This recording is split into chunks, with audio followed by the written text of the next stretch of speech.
My daughter was dying in a hospital bed. No trauma, no disease they could name, just deteriorating. Then she whispered 4 words that changed everything. Can you check my back? What I found made me call the police immediately. You want to know what a mother would do to keep control of her child, Captain Mitchell? How far someone will go when love turns into obsession? Everyone thinks this story is about a medical mystery, but that's not where this fire started. The real fire started 18 months ago, the day my wife decided our daughter was hers to control, no matter what it cost. If you've ever trusted the wrong person with someone you love, you'll understand this story. Subscribe and tell me where you're watching from.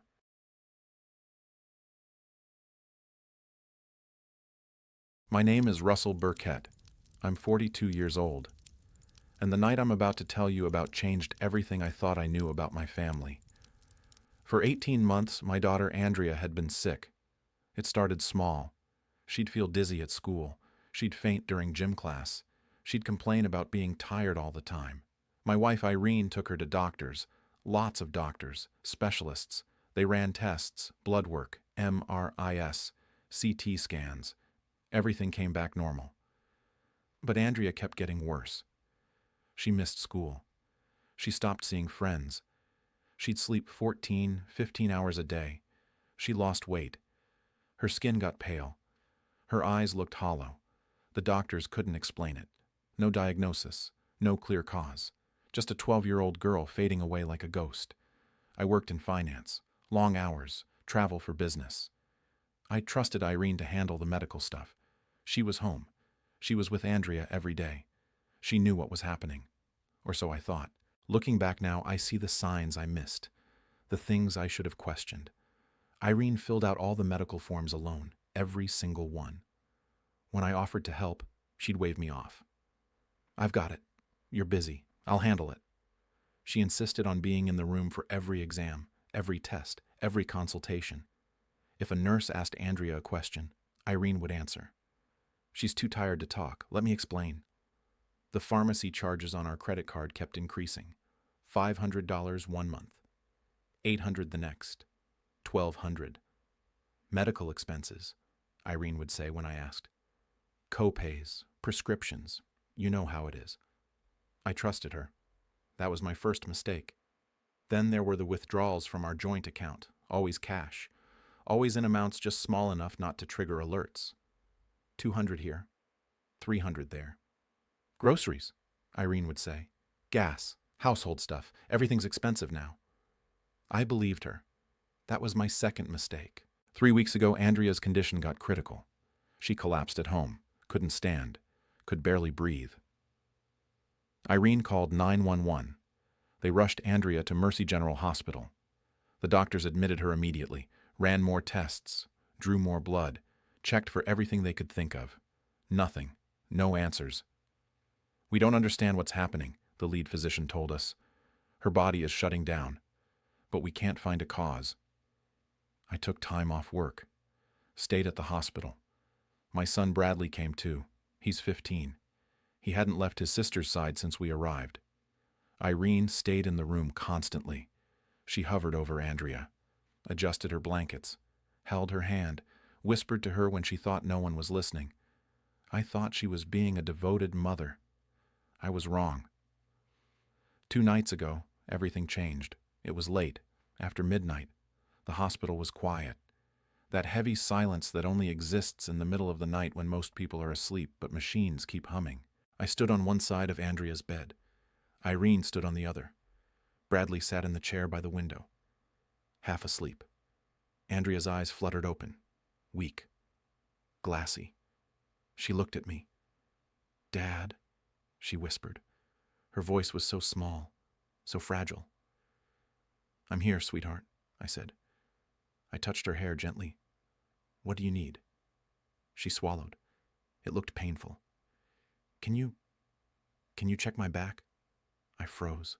Something about the way she said it, the fear in her eyes, the way she glanced at Irene before looking back at me. "Your back?" I asked softly. She nodded, just barely. I looked at Irene. She stiffened. Just a flicker. Just for a second. but I saw it. My pulse shifted. "Okay, baby," I said. "Let me look." I moved around the bed, carefully lifted the hospital gown, just an inch, and I froze. My blood turned to ice. Andrea's back was covered with medication patches, dozens of them, layered over each other, some old and peeling, some fresh, all placed deliberately along her spine, patches she had never been prescribed. I felt my hands start shaking.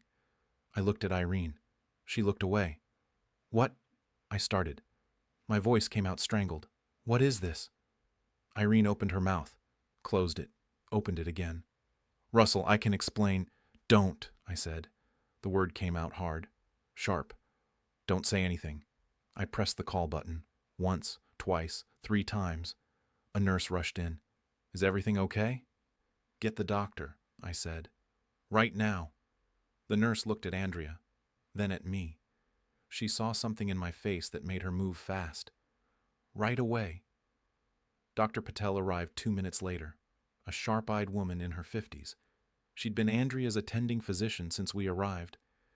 "Mr. Burkett, what's wrong?" I didn't say anything. I just lifted Andrea's gown again. Showed her. Dr. Patel's face went pale. She moved closer, examined the patches carefully, pulled out her phone and took pictures, documentation. "How long have these been here?" she asked quietly. "I don't know," I said.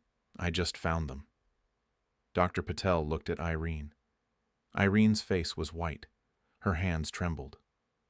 "Mrs. Burkett," Dr. Patel said. Her voice was controlled, professional, but I heard the edge underneath. "Did you apply these patches?" Irene's mouth opened. No sound came out. Dr. Patel carefully peeled one patch back, read the label. Her jaw tightened. "This is unbelievable," she whispered. She looked at me. "Mr. Burkett, I need to speak with you outside. Now." We stepped into the hallway. Dr. Patel closed the door behind us. "What is it?" I asked. "What are those patches?" "Fentanyl," she said quietly. "Extended release, high dose. This medication is only used under strict supervision for severe pain management, terminal patients. It's incredibly dangerous." My stomach dropped. Andrea was never prescribed this? "Never! And the dosage I'm seeing—" Dr. Patel shook her head. "These dosages aren't accidental, Mr. Burkett. Someone gave these to her intentionally, repeatedly, over a long period of time." Everything inside me went silent. Not broken, not burning, just silent. "How long?" I asked. Based on the layering, the different stages of absorption, I'd estimate months, maybe longer. Months. My daughter had been poisoned for months, and I didn't know. "I'm calling the police," Dr. Patel said, "and hospital security. This is a criminal matter now." I nodded. I couldn't speak. When we went back into the room, Irene was standing by the window, her arms wrapped around herself, her face pale. Bradley was awake now, sitting up straight, looking confused, scared. "Dad?" he asked. "What's happening?" I walked to Andrea's bedside, took her hand gently. "Sweetheart," I said softly, "I need you to tell me the truth. Who put those patches on your back?" Andrea's eyes filled with tears. She looked at Irene, then back at me. "Mom did," she whispered. The words hit me like a physical blow. "How long has she been doing this?" "I don't know. A long time. She said they helped me sleep. She said not to tell you. She said you'd overreact." My jaw tightened so hard it hurt. I looked at Irene. "Is this true?" Irene's face crumpled. "Russell, you don't understand. Is this true?" She closed her eyes. A tear ran down her cheek. "Yes." The room went silent. Bradley stood up. "Mom, what did you do?" "I was helping her," Irene said. Her voice shook. "She was suffering. She needed help. You were poisoning her," I said. My voice came out cold, flat. "You were killing our daughter." No, I was—" "Stop talking." Dr. Patel stepped forward. "Mrs. Burkett, I need you to step outside with me. Hospital security is waiting." Irene looked at me, her eyes wide, desperate. "Russell, please, listen to me. I can explain—" "Get out," I said quietly. She reached for me. I stepped back. Dr. Patel guided Irene out of the room. The door closed behind them. I stood there, shaking, trying to breathe. Bradley came to me, put his hand on my shoulder. "Dad?" I pulled him into a hug, held him tight. "It's okay," I said. "We're okay. Andrea's going to be okay." But I didn't know if that was true. While Dr. Patel and her team worked to remove the patches and stabilize Andrea, I stepped into the hallway. I needed answers. I pulled out my phone, opened our pharmacy records, the ones linked to our insurance. I scrolled through 18 months of prescriptions, and there it was. Fentanyl patches, ordered every month. Small quantities, always paid in cash. No insurance claims, no doctor's orders on file. I checked our bank statements, found a second account, under Irene's name only, one I'd never seen before, funded by withdrawals from our joint account, disguised as groceries, gas, household expenses, thousands of dollars over 18 months. I checked her messages, backed up to the cloud, the ones she thought she'd deleted, a thread with an unknown number, deleted texts, partially recovered. Keep the dosage low at first. He won't notice if she sleeps more. You need control of the medical decisions. Control. That word lit something cold in my chest. Not rage, clarity. I kept digging. Call logs. One number kept appearing, always before a hospital visit. I traced it. A private clinic. A doctor with a suspended medical license. Irene had been getting medical advice from someone who wasn't allowed to practice medicine anymore. Then I remembered. 18 months ago, Irene started reporting symptoms.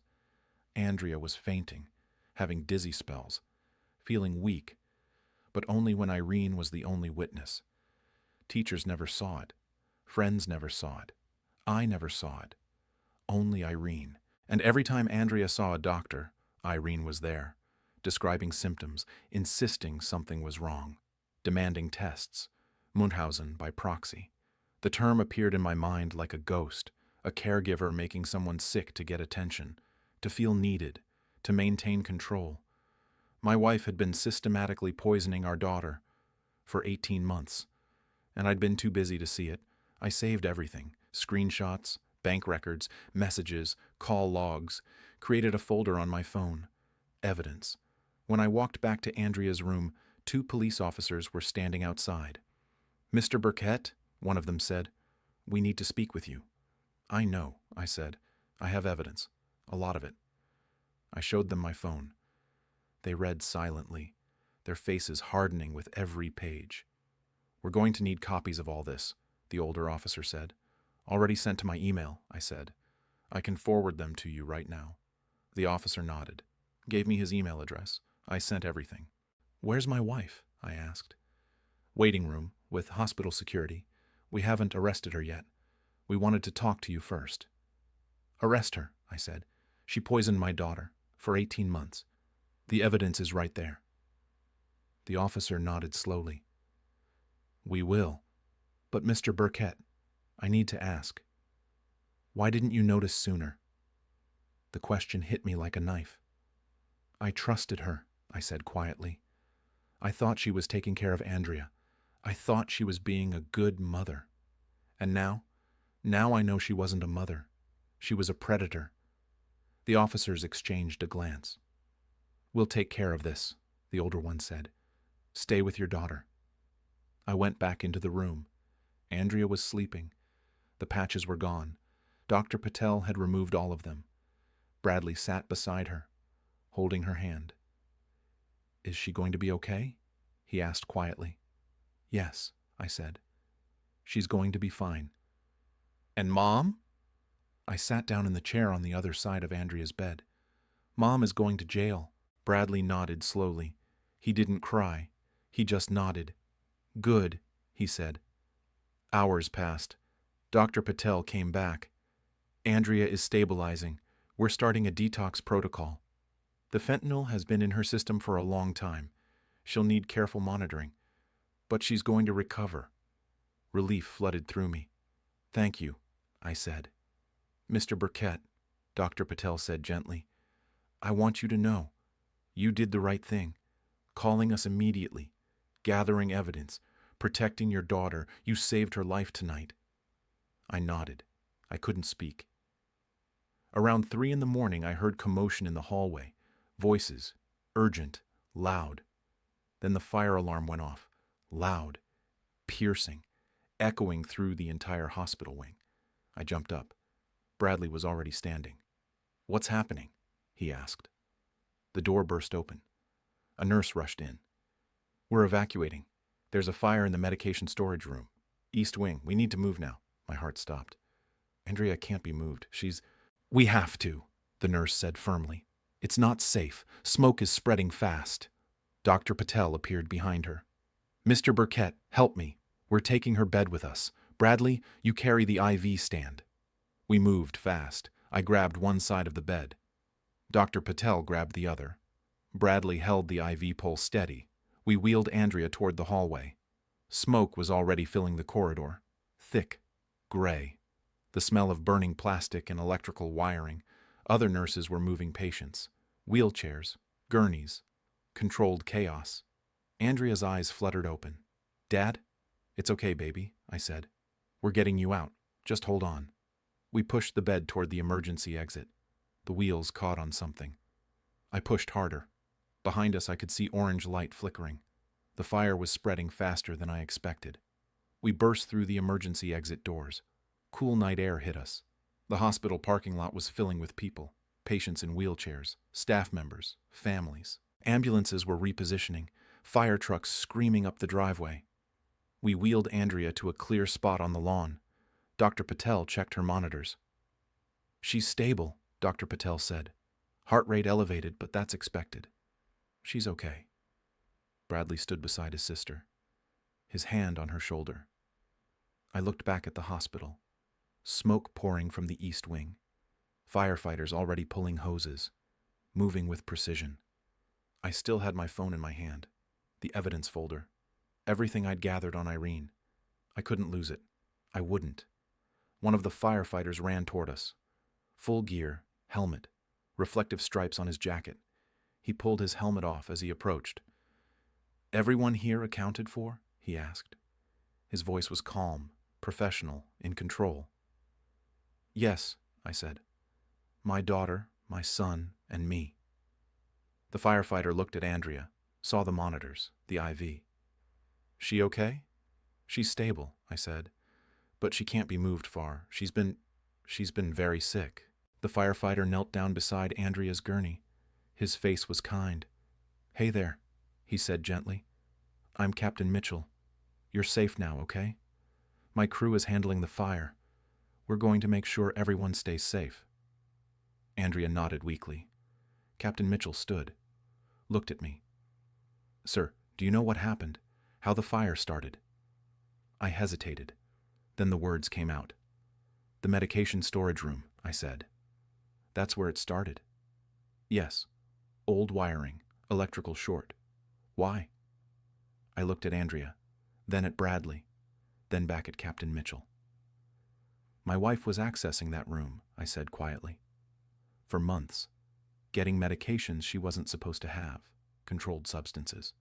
She was poisoning our daughter with them." Captain Mitchell's expression changed. His jaw tightened. "Poisoning? Fentanyl patches. For 18 months. I just found out tonight. The police were here.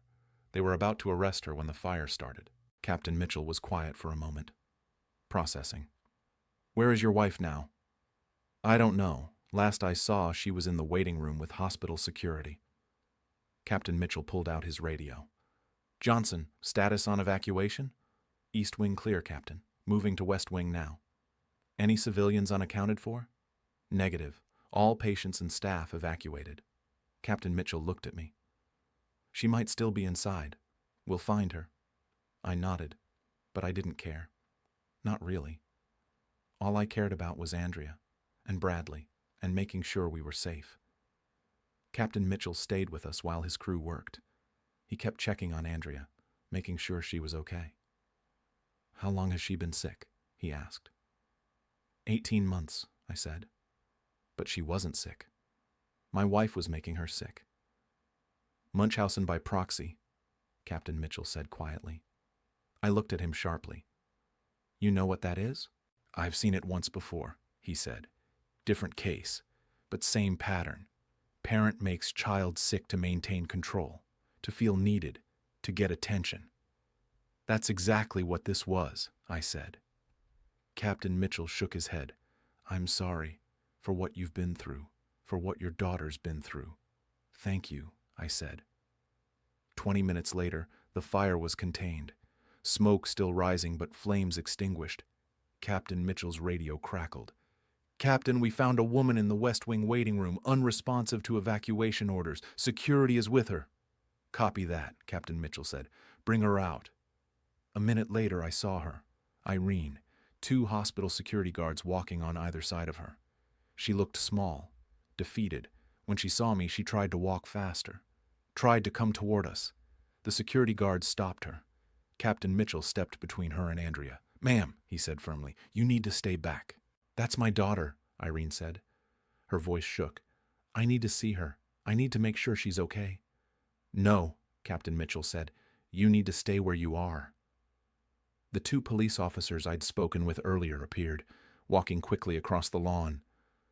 Mrs. Burkett, the older officer said, we need you to come with us. Irene's face crumpled. No, please, you don't understand. I was helping her. She needed me. Ma'am, you're under arrest for child endangerment and attempted murder. The words hung in the air. Attempted murder. Irene's knees buckled. One of the officers caught her arm. You have the right to remain silent. I watched them read her rights. Watched them put handcuffs on her wrists. She looked at me, her eyes desperate. Russell, please. You don't know what it was like. I was scared. I needed her to stay close to me. I needed her to depend on me. I stepped forward, close enough that she could hear me clearly. You didn't love her, I said quietly. You loved control. Irene's face twisted. Tears streamed down her cheeks. She was mine, Irene whispered. She needed me. No, I said. She needed a mother. You were just someone who wanted to own her. I pulled a folded document from my jacket pocket. The emergency custody petition. I'd filed it the moment I understood what was happening. I handed it to the police officer. Full custody, I said. Effective immediately. She's not to have any contact with my children, ever. Irene saw the document. Her face collapsed. You planned this, she whispered. No, I said. You planned this for 18 months. You planned every patch you put on her back, every lie you told, every doctor's visit where you made her seem sicker than she was. I looked at the officers. I have evidence, bank records, messages, pharmacy records, call logs to a doctor with a suspended license, everything you need. The older officer nodded. We already have it, Mr. Burkett. You sent it to us earlier. Good. The officers started walking Irene toward their patrol car. She turned back. One last time. Russell, please. You nearly killed her, I said. My voice was cold, steady. To keep control, you nearly killed our daughter. Irene sobbed. Not apologies, not confessions, just fear. Fear of losing the one thing she worshipped more than family. Power. And I took it from her without raising my voice. The officers put her in the back of the patrol car. The door closed. The red and blue lights disappeared down the driveway. I stood there, watching, feeling something I couldn't name. Not victory, not relief, just emptiness. Like the last 18 months had been ripped out of my chest and I was still bleeding. Captain Mitchell put a hand on my shoulder. You did the right thing, he said quietly. I nodded. I couldn't speak. Bradley came up beside me, put his arm around my waist. Dad, can we go back to Andrea? Yeah, I said. My voice cracked. Yeah. Let's go back to your sister. We walked back to the gurney. Andrea was awake, looking up at the sky. Is Mom gone? She asked quietly. Yes, baby, I said. She's gone. Good, Andrea whispered. Then she closed her eyes again. I stood there, one hand on Andrea's gurney, one arm around Bradley. My family, what was left of it, and for the first time in 18 months, I felt like maybe we'd be okay. The next 2 weeks were a blur. Andrea was moved to a different wing. The patches were all removed. The detox process began. It was hard, painful. Her body had been dependent on the fentanyl for so long that withdrawal was brutal. But she fought through it, and slowly, she got better. Her color came back. Her eyes got brighter.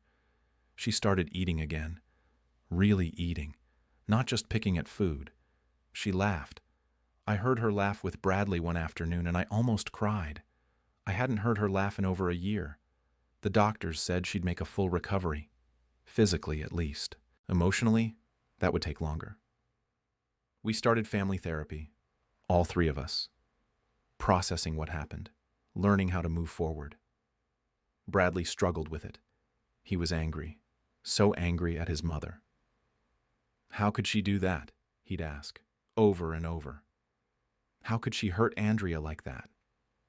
I didn't have good answers. I don't know, son, I'd say. I don't know. Andrea was quieter about it. She didn't talk about Irene much. But one day, about 3 weeks after everything happened, she said something that broke my heart. Dad, was it my fault? I looked at her. What do you mean? Was I not good enough? Is that why Mom did what she did? I pulled her into a hug, held her tight. No, baby, no. This was never about you. This was about her, about something broken inside her. You are perfect. You are enough. You always were. Andrea cried into my shoulder. I love you, Dad. I love you too, sweetheart. So much. Irene was charged with attempted murder, child endangerment, and unlawful distribution of controlled substances. The evidence was overwhelming. The bank records, the messages, the call logs, the testimony from Dr. Patel and the other physicians. Her lawyer tried to argue mental illness, diminished capacity. The prosecutor brought in experts on Munchausen by proxy. The trial lasted 3 weeks. The jury deliberated for 4 hours. Guilty on all counts. Irene was sentenced to 15 years in prison. I didn't go to the sentencing. Neither did Andrea or Bradley. We were done with her. I filed for divorce the day after she was arrested. It was finalized while she awaited trial. Full custody of both children. No visitation rights for Irene. She tried to appeal, tried to argue for supervised visits. The judge denied it. Mrs. Burkett, the judge said, you systematically poisoned your daughter for 18 months. You showed no remorse until you were caught. You have forfeited your right to contact with these children. And that was that. 6 months later, Andrea came home from the hospital. She'd been in physical therapy, rebuilding strength, relearning how to live without the drugs in her system. But she was healthy, really healthy. The day she walked through our front door, Bradley picked her up and spun her around. Welcome home, squirt. Andrea laughed. That beautiful sound I'd missed for so long. That night, I made dinner. The three of us sat at the table, just us. Our new normal. Dad, Andrea said, can I ask you something? Anything, baby. Do you ever miss her? I was quiet for a moment, thinking.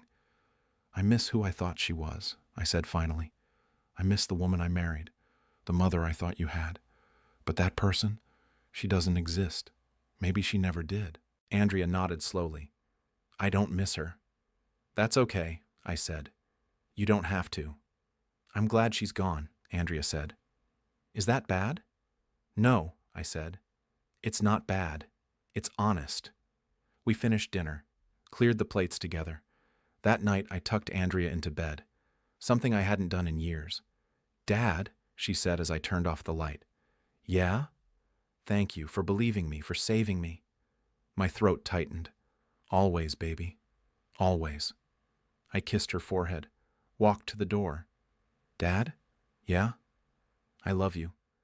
I love you too, Andrea, more than you'll ever know. That was Russell Burkett. I'm Captain Dean Mitchell, Station 47. We got the call at 11:34 p.m. Electrical fire at Mercy General Hospital. East Wing. Medication storage room. Old wiring couldn't handle the load. When we arrived, we were evacuating patients, parents carrying kids, Nurses moving equipment, controlled chaos.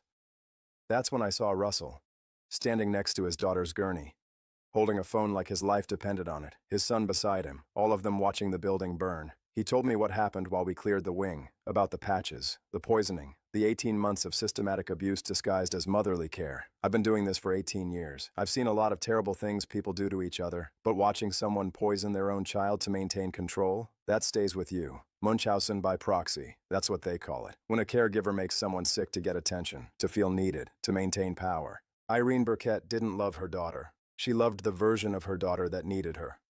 The sick one, the fragile one, the one who couldn't exist without her. And when Andrea started getting better naturally, Irene made her worse, again and again, for 18 months. She wasn't protecting Andrea. She was protecting her own need for control. Russell noticed. Finally. And he acted. He gathered evidence. He called the police. He filed for emergency custody before Irene even knew what was happening. That's not revenge. That's survival. Sometimes the most dangerous person in someone's life is the one who's supposed to protect them. The one who knows exactly how to hurt them without anyone noticing. If someone you love is sick and only one person seems to witness the symptoms, pay attention. Really close attention. Because love doesn't make people sicker. Control does. And control wrapped in concern is the deadliest kind. Russell saved his daughter's life that night. Not just by calling the doctor, but by refusing to look away when the truth was staring him in the face. That takes courage. If you have kids, watch them. Really watch. Know who's caring for them. Know who has access to them. Know who benefits from them being weak. Because the people who hurt children the most are often the ones who claim to love them the best. I'm Captain Dean Mitchell, Station 47. Stay safe out there.